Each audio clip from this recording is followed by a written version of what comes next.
Akkan jirtu naggeessanii maatii har'a immoo viidiyoo yeroo darbu itti aanidhaan dhufnee jirra. Gaaffii 18 irra dhaabne har'a immoo 19dhaan haa jalqabnu nooltaan tura. Gaaffii 19ffaa lakkoofsota raashinaalii wal madaalchisu maloota gargaaran kan ta'edha. Maloota gargaaran lakkoofsa maalii raashinaalii wal madaalchisuudha. Inni har'a jiru waamsa lakkoofsa raashinaalii wal fakkaachisu waamama wal madaalchisu ilaalle irra na fakkaata. Deebiin ilaalle irra deebiidhachuu deebiin kun irra gaafficha jechuudha. Amaloota ida'uu tuuta lakkoofsa raashinaalii irratti qabu kan ta'e kamidha? Amaloota ida'uun amala jijjiirraa iddoo ilaalle irra kanaan dura lama ida'uu sadii osoo inneeti walqixa meeqadha? 3 ida'uu 2 jechuudha. Kun sirriidha. Amala jijjiirraa cuftuu jechuun ammoo fakkeenyaaf akkas goone 2 jennee miti ida'uu hin jenne keessan ammoo 3 ida'uu 4 jenne. Walqixa meeqa dare? 3 ida'uu 2 ida'uu 4 kun ola akkas goone jiroo barbaanne akka kana laala baasnee ida'uu hin dandeenya jechuudha. San hojii walqixaa kunis sirriidha. Jiraachuun miseensa ofii taasisuu jiraachuun miseensa ofii taasisuu fakkeenyaaf lakkoofsa kamii jechuudha. Osoo 0 hojii fakkeenyaaf 0 ida'uu 2 meeqa ta'a? 2 mataa jechuudha. Kun 0 miseensa ofii taasisuu lakkoofsa ida'uu irratti qabudha jechuudha. Sirriidha. Kanaaf deebiin daataa jechuudha. Qoyyaboota armaan gadi keessan kamittuu amala jijjiirraa iddoo fi amala jijjiirraa cuftuu hin qabnedha. Amala jijjiirraa iddoo fi cuftuu hin qabne kam seetanii hiiruu fi hir'isuudha jechuudha. Hiiruu fi hir'isuu ida'uu fi baay'isuun ammoo hin qaban jechuudha. Ida'uu fi baay'isuun ammoo hin qaban, hiiruu fi hir'isuun ammoo hin qaban jechuudha. Kun kan lamaanidha. Deebiin daa jechuudha. Riviizhinii saniin jedheera. Qormaata sirriitti hojjettanidha. 40 jedheera amma immoo duraan 35 ol ammoo 40 irraa 40 iyyuu fidda jechuudha. Teeknika saniitti mul'isaa jiruudhaan yoo hojjettan akkaataan ittiin isaan barsiisaa jiru yoo hojjettan waan akka yaaddo'inaa isaniin jedha. Gaaffii 22ffaa lakkoofsi baan sarara lakkoofsaa irratti walakkaa meeqa? Negatiiva 180 fi 180 osoo hin taane 18 fi 36 gidduutti argamadha. Kanammoo argachuudhaaf maal gootanii negatiiv 18 ida'uu 36 jala 2 meeqa ta'a? Qarshiin nam tokko 18 sanirraa qaba. Isaan ammoo 36 deebistanii meeqatu hafa? 18 saniif hafa.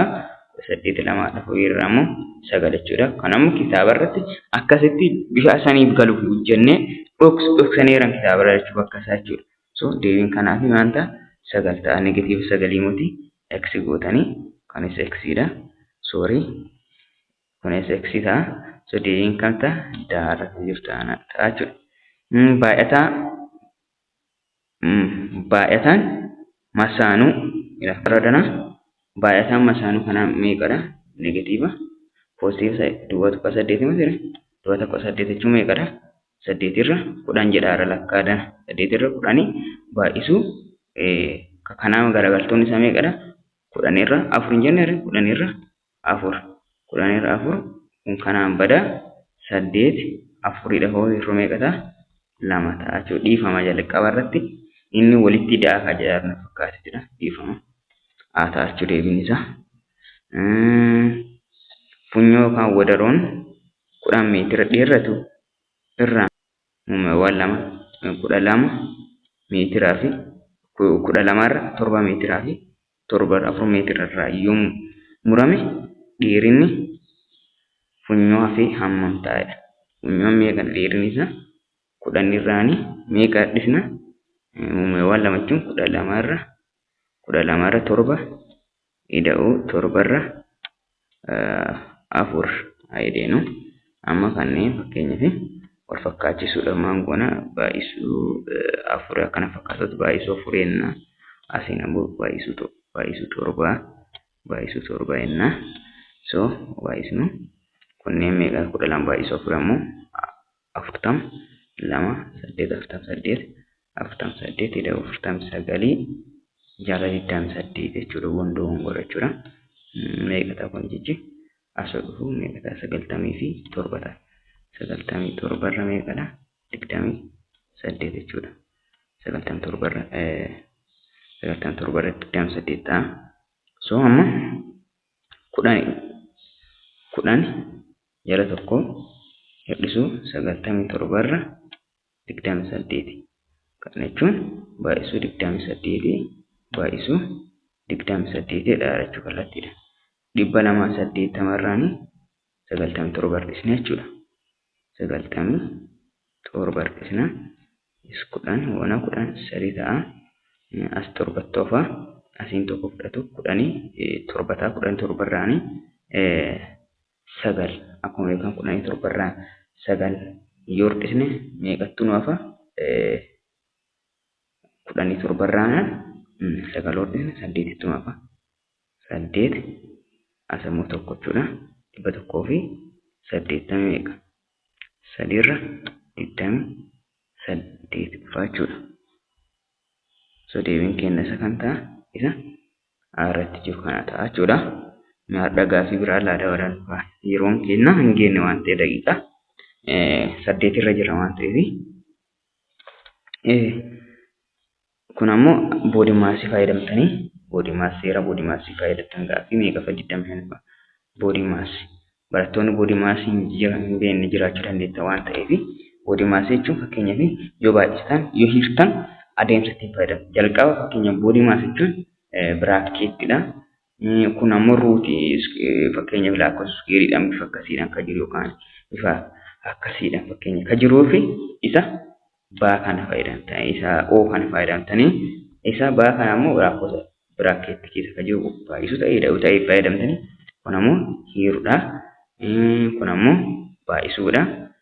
Kun ammoo ida'uudha. Fakkeenyaaf ida'uu fi hir'isuu yoo wal duraa duuba dhufan kan barbaadan argachuu dandeetta. Seericha eeguun isinirraan eegamu. Baay'isuuf kunis garuu baay'isuuf ida'uun yoo dhufan jalqaba baay'isuu dursuu qabdan baay'isuu hir'isuu yoo dhufan jalqaba baay'isuu dursuu qabdan hiiruu fi baay'isuu yoo dhufan jechuudha. Kunneen lamaan yoo kan baay'isuu fi hiiruun gidduu ida'uu fi hir'isuu yoo dhufan seericha eeguu qabdan. Garuu yoo baay'isuu fi hiiruu walitti dhufan barbaadan baay'istane yeroo dandeettu barbaada hiirtanii baay'isuu dandeettanii akkas jechuudha seera kana fayyadamuu qabdan. Amma gaaffii kana hojjennu jalqaba maal fayyadamna? Hiiruu fayyadamna jechuudha.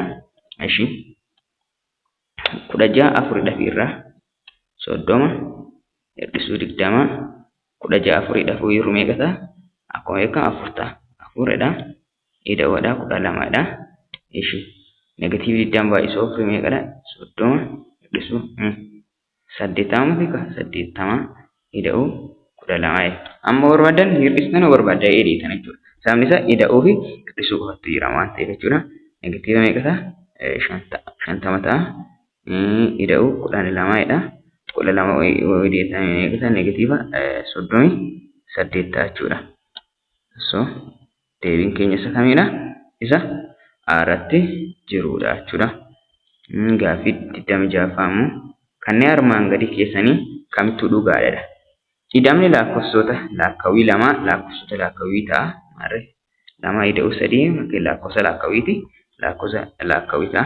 Baay'isaa lakkoofsa lakkaawwii lama lakkoofsa lakkaawwii ta'a. Sirrii fakkeenya lama baay'isu 3 6 lakkoofsuma lakkaawwii ta'a. Caalmaaf gaheen lakkoofsota hundaa lama lakkoofsa hundaa ta'uu dhiisuu danda'eeyyanii. Ta'uu dhiisuu fakkeenya lakkoofsa firaakshinii dhufuu danda'a fakkeenyaaf yookaan itti jeeree dhufuu danda'a fakkeenyaaf 3 hir'isuu 5 meeqa ta'a? Negatiiva 2 ta'a jechuudha. So caalmaan isa negatiiva 2 waan ta'eef kun maal ta'uu hin danda'u? Lakkoofsa hundaa yeroo hunda ta'uu hin danda'u. Garuu yeroo tokko hin ta'a jechuudha. Kanaaf deebiin daara kan jiru ta'uu danda'a deebiin isaa jechuudha. Hariiroo tuuta lakkoofsota armaan gadii ilaalchise kamtu dhugaadha? Fakkeenyaaf lakkoofsi lakkaawwii walqixa gaafa lakkoofsa intijeerii maan goone poozitiiv ta'a jechuudha. Ishi lakkoofsi fakkeenyaaf lakkaawwii hundi isaanii lakkoofsa hundaa keessa ni argamudha. Kunis sirrii miti ree? Kana jechuun lakkoofsa lakkaawwii jechuu gabaabumatti. Ishi kana malees zeeroon lakkoofsa lakkaa'uu keessatti ni argamadha. Kun sirriidha sirrii miti. Kanaaf deebiin keenya kamidha? Darra kan jirudha jechuudha. So barnoonni keenyadha kanuma fakkaata. Chaanalii keenyadha haaroo taatan chaanalii keenya subscribe gochuudhaan maatii nu ta'a. Viidiyoo birootiin hanga walitti deebinutti nagaan nu tura. Jiraadha.